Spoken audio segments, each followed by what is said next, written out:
News India 27 नव्या पिढीचं नवं माध्यम। सिडको 7 ते 8 टवाळखोरांनी हॉटेलच्या कामगारांना हॉटेलच्या बाहेर काढून बेदम मारहाण केली। या मारहाणीत एका हॉटेल कर्मचाऱ्यांच्या डोळ्याला जबर दुखापत झाली आहे। या प्रकरणी 8 अनोळखी संशयितांविरोधात चुंचाळे पोलीस चौकीत गुन्हा दाखल करण्यात आला आहे।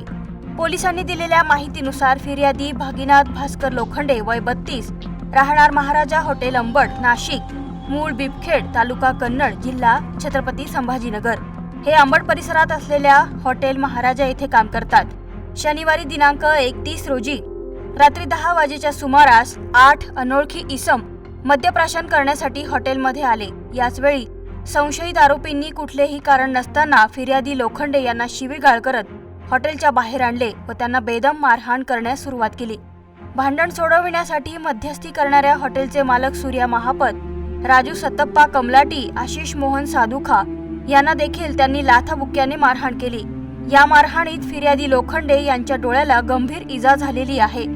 या प्रकरणी संशयित आरोपी विरोधात अंबड पोलीस ठाण्यात गुन्हा दाखल करण्यात आला असून चुंचाळे पोलीस चौकीचे प्रभारी पोलीस निरीक्षक मनोहर कारंडे यांच्या मार्गदर्शनाखाली पोलीस उपनिरीक्षक शेवाळे अधिक तपास करत आहेत।